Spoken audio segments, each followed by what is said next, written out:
टुकड़ों में विभक्त हो गया। कहीं इनसे सब आहत ना हो जाए। मुझे इन्हें बचाना होगा। सखा,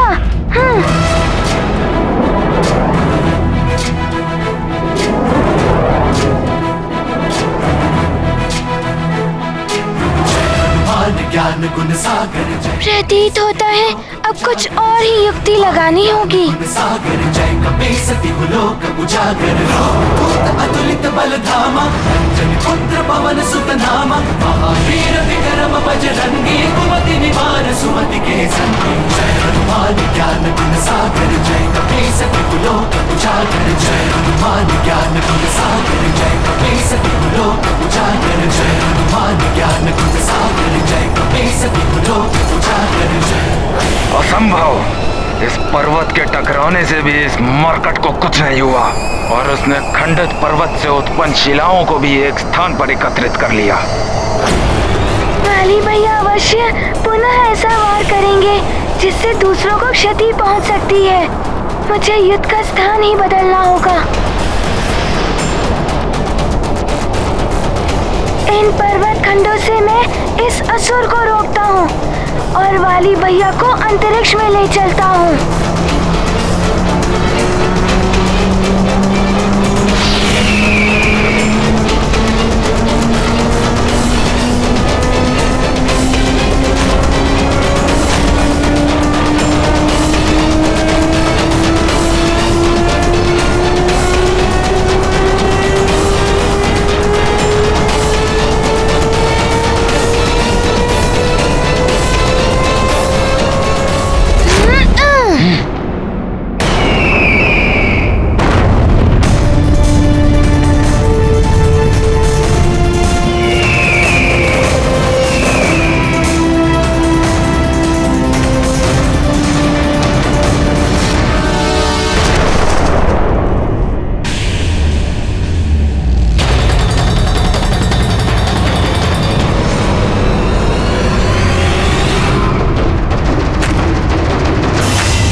ये क्या कर रहा है मरकट?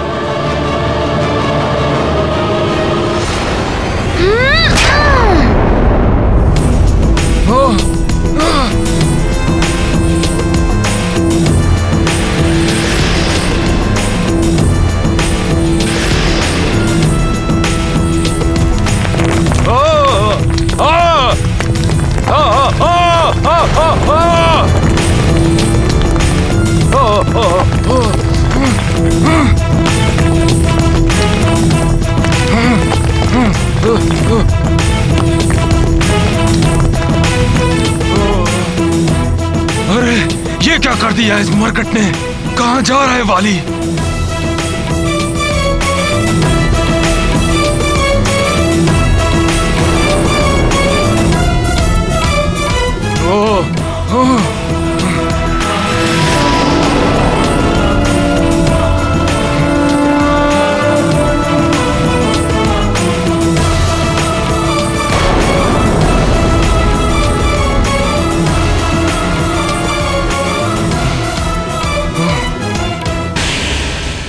अत्यंत चतुर है ये वानर बालक। अवश्य ये उसकी एक नई चाल है।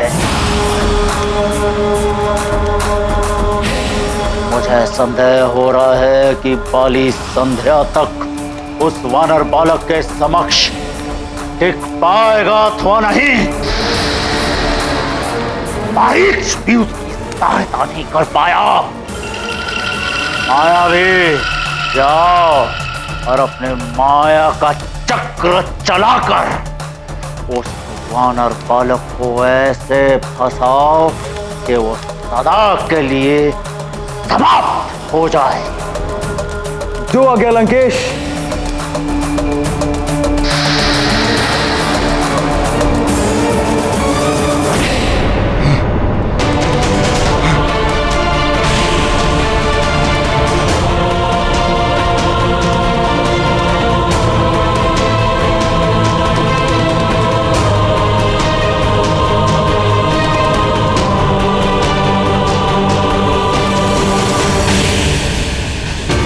तो मरकट मुझे अंतरिक्ष में भेजकर सोच रहा है कि मुझसे युद्ध करने से बच जाएगा।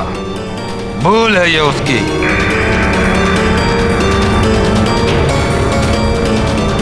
वाली भैया,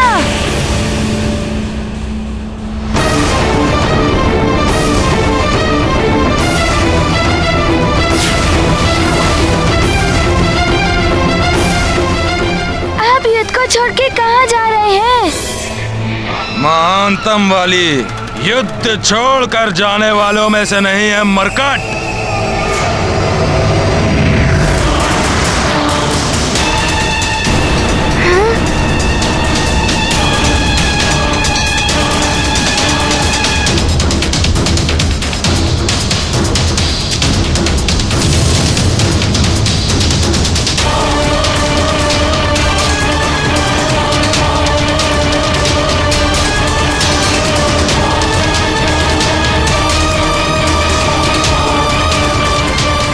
अकस्मात वाली भैया की संख्या ऐसे बढ़ कैसे गई? ऐसी शक्ति तो मेरे पास भी नहीं है जिससे एक व्यक्ति के इतने सारे स्वरूप हों। ये आसुरी मायावी शक्ति है। अब बाली को आसुरी मायावी शक्तियों से और बल प्राप्त होगा। वानर बालक की कठिनाइयां बढ़ जाएंगी और बाली को इंद्र द्वारा दिए गए शक्तिशाली आभूषण की शक्ति का प्रयोग कर वानर बालक पर विनाशकारी आघात करने का अवसर प्राप्त होगा।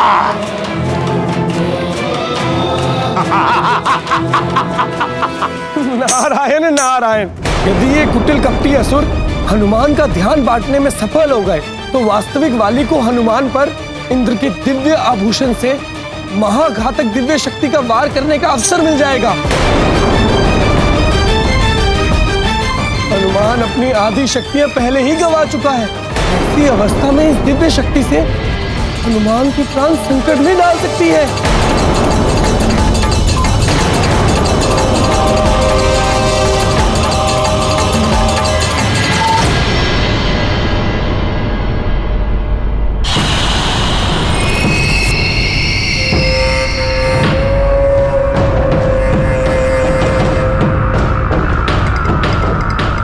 मरकट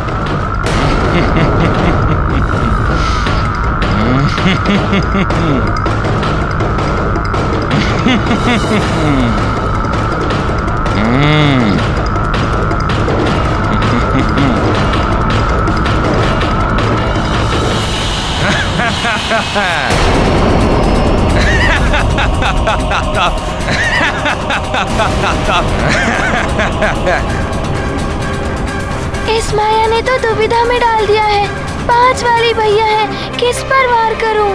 यदि मुझसे भूलवश वास्तविक वाली भैया पर वार हो गया और उन्हें कुछ हो गया तो नहीं, वाली भैया का हित नहीं चाहता मैं।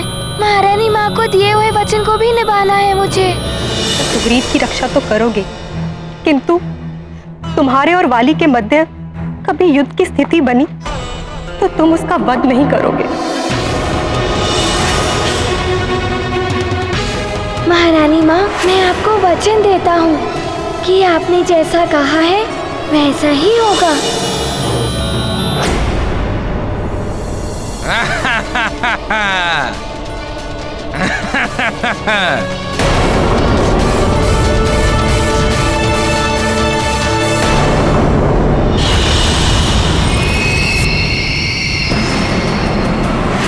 कैसे पहचानूं सत्य में कौन से है वाली भैया?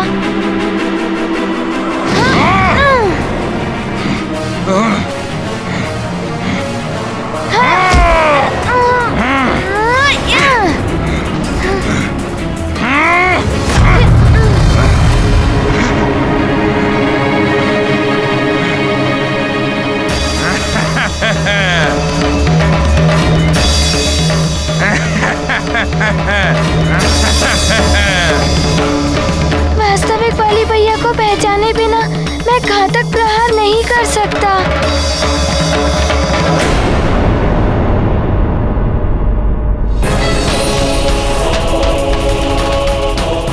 इतनी विकट परिस्थिति में भी किष्किंधा की महारानी जी इतनी शांत कैसे प्रतीत हो रही हैं? इन्हें अपने पुत्र की या युद्ध के परिणाम की कोई चिंता नहीं। हनुमान,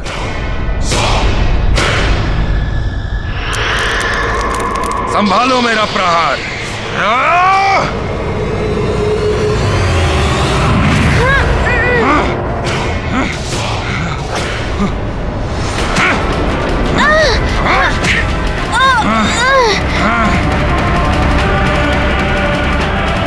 हनुमान, आज तुम्हारा अंत निश्चित है।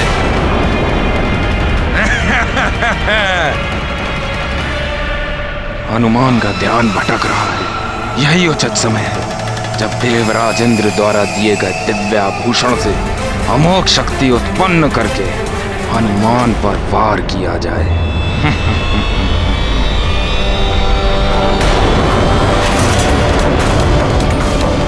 वाली भैया के गले में ये कंठार अन्य सबको भी देखता हूँ।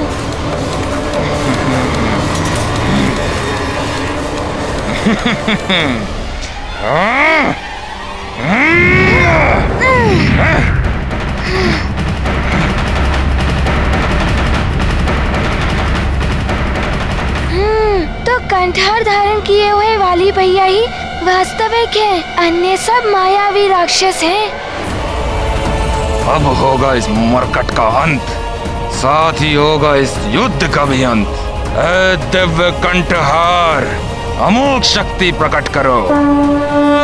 हनुमत ज्ञान गुण के सागर, बुद्धि विवेक में है आगर। हनुमत युक्ति शक्ति सुफल, वाली की चाल करते विफल।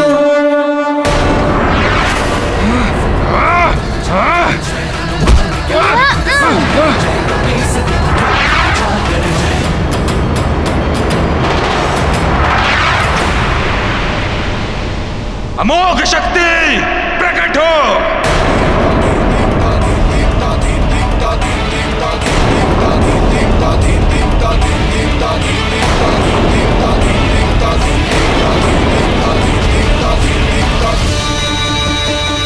स्वर्ग के अस्तगार का कंठहार, इसकी दिव्य अमोघ शक्ति तो महाघातक है। हनुमान का आधा बल तो वाली के पास चला गया है। हनुमान अपने आधे बल से इस दिव्य अमोघ शक्ति का सामना कैसे कर पाएगा? नारायण नारायण। स्वर्ग के इस कंठहार से उत्पन्न अमोघ इंद्र शक्ति तुम्हारा अंत कर देगी हनुमान। अब तुम अपने आधे बल से इसका सामना नहीं कर सकते।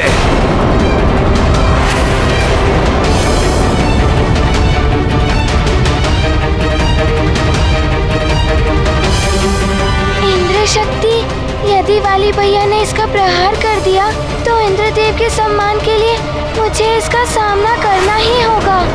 उचित होगा मैं वाली भैया को प्रहार करने से पूर्व ही रोक दूं।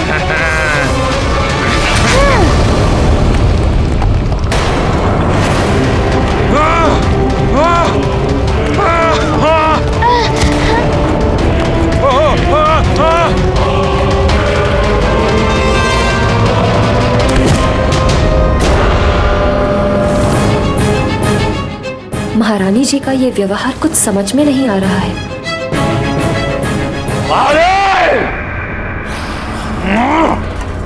मूर्ख वानर वाली, तुम उस छोटे से वानर बालक के चतुराई के समक्ष कुछ नहीं कर पाओगे।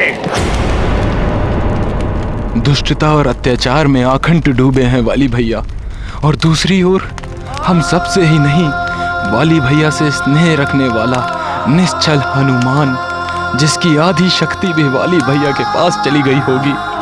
हे प्रभु, सत्य और न्याय पथ का अनुसरण करने वाले हनुमान की रक्षा करना।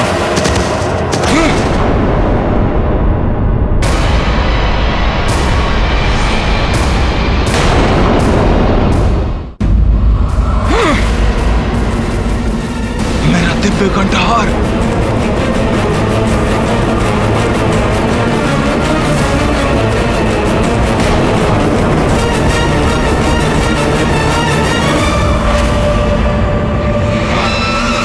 मरकट, तुम्हारे कारण मेरा दिव्य कंठहार ना जाने कहां गिर गया। मरकट, तुम्हें छोड़ूंगा नहीं मैं। तुमसे ही प्राप्त हुई आदि शक्ति से मैं तुम्हारा अंत करूंगा। मुझे सुग्रीव भैया की सुरक्षा के लिए बेवश होकर ऐसा करना पड़ रहा है।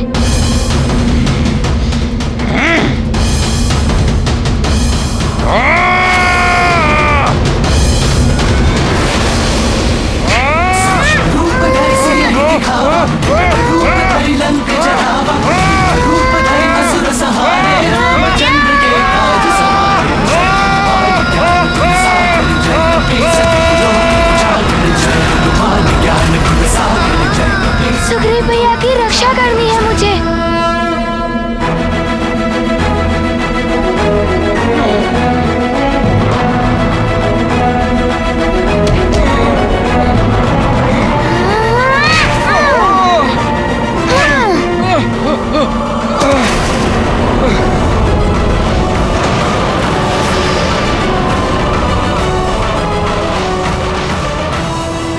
ये हो क्या रहा है?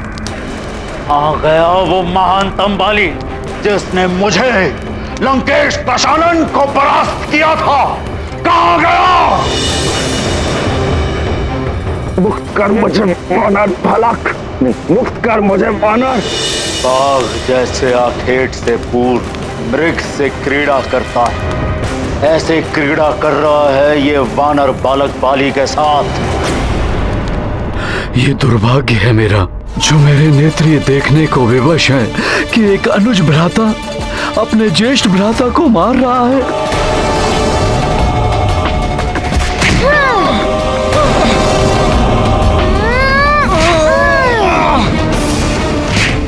धीरे से हनुमान, तुम्हारा हर प्रहार मेरे हृदय को आघात पहुंचा रहा है। उठ, एक माँ को दिया हुआ वचन स्मरण रखना।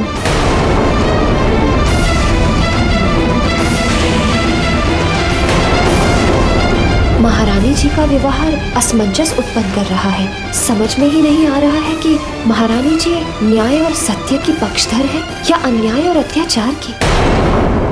वानर बालक तो बाली की दुर्दशा करके रख देगा। यदि प्रथम दिवस ही बाली परास्त हो गया तो मेरी योजना विफल हो जाएगी।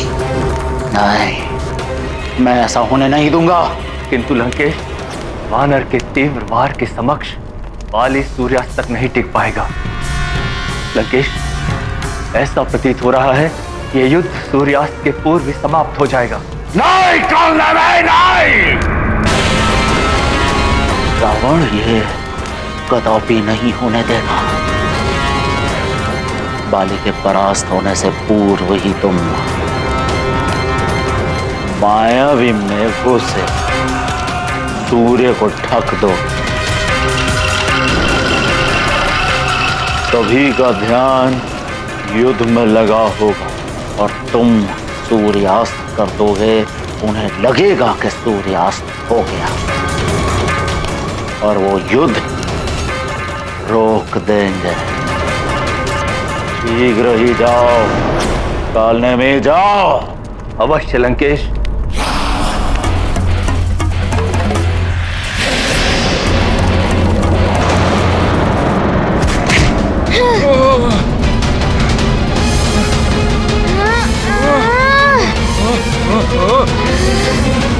अपने ही पिता, भ्राता और मित्र के साथ घात किया है इसने।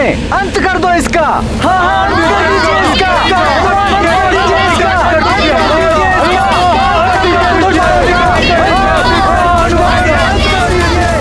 सारी प्रजा वाली का अंत चाहती है, कहीं उनकी बातों में आकर हनुमान सत्य में वाली का अंत न कर दे।